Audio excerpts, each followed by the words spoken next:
The AT&T NDR team get asked this all the time. How do we prepare for disasters, especially hurricanes? And my answer is we are always prepared. There's 4 warehouses across the United States, and everybody's set up the same, and we're ready to roll at the drop of a hat. What you see behind me are all the assets. They are all ready to go right now. They're always ready to go every day. That is our main mission. It's critical that communications are restored as quickly as possible, whether they're via satellite, via landline. We specialize in getting it up and back together as quickly as possible. We're always looking for ways to invest in our tools and technology so that we're able to respond quickly and even prevent impact to our network and our customers. This is why we're constantly working to perfect our response. The technology constantly changes, so we have to reinvest into new equipment, new technology, and more training so that we're able to recover the newest parts of the network. We have to remain lockstep in with the changes and make sure that we can support tomorrow's network as we can today and be better tomorrow than we are today. There's technologies that have accelerated our response time. For example, we've introduced a new antenna design on our mainstream fleet of FirstNet Colts. The Colt is a cell on a light truck that goes out and establishes communications where towers may be down or there's no normal communication. The Colts let us set up a cell site pretty much anywhere where we can see the southern horizon and lets us do it very, very rapidly. The SAT Colt comes in many variations. We have helicopter lift SAT Colts. Why? Because you may need to get across a bridge that's been damaged, or you may need to get to the top of a mountain where there's a search and rescue operation going on. The base technologies are the same, the base operation is the same, but the form factors are different to be able to support different use cases. Most notably, we develop and operate drone solutions that provide 4G and 5G connectivity. We call these solutions flying cows, or cells on wings. So the flying cow is a drone, and on that drone you have a 5-foot wingspan. You've got 8 rotors, 8 28-inch blades, and that'll go up in the air up to 400 feet for 24/7 with limited brakes. It's cool, it's different, it's fresh.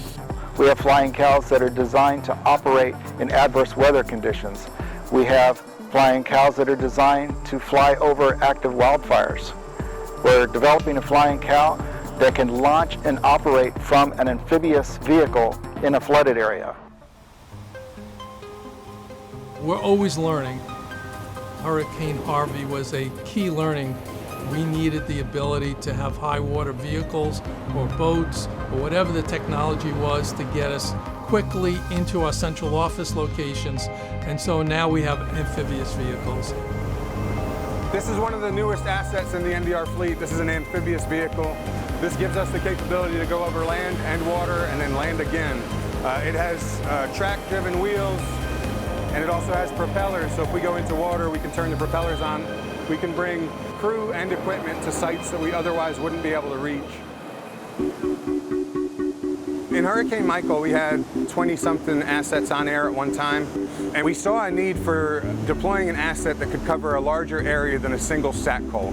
And the aerostat is going to fill that need. The aerostat will cover a larger area with a single deployment asset.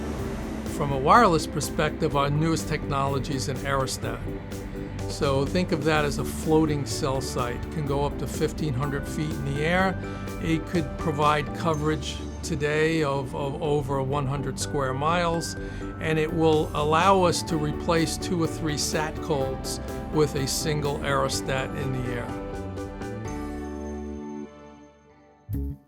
21st century weather sensing and prediction and weather data handling have become quite impressive. Tropical storm strength winds for western Georgia today. The winds will die down definitely after 8 p.m. tonight, though. We've always known these weather intelligence pieces, but we weren't necessarily able to convey them or deliver them in a near real-time fashion.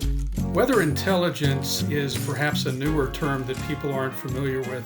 It's very data-driven, it's analytical, and I would say it's the wave of the future. Nobody really wants the classic weather maps. Everybody wants data. And what we're here to do is to provide that data and effectively manage big data. Improve data sets, improve processes, and state-of-the-art equipment, graphics, and just tooling being implemented. Some of it you see behind me right now. AT&T announced that it's going to be carbon neutral across our entire global operations by 2035. So when you look at climate change and the important link to severe weather, there's the part where you reduce your emissions, and that's essentially our carbon neutral pledge. The other part is making sure you're prepared for the future impact of climate change, and we're going to tackle that through the climate change analysis tool. We worked with the Department of Energy, and they give us the most recent climate data at a neighborhood level. What we're then able to do with that data is put it into our mapping systems, and you have the ability to go in on that map, click anywhere you need to, and look at what the climate impacts will be for that area. By AT&T embracing weather and climate intelligence, it really tells our customers that we're prepared, that we're ready. We're not only ready to serve them today, but we're ready to serve them in the future as well.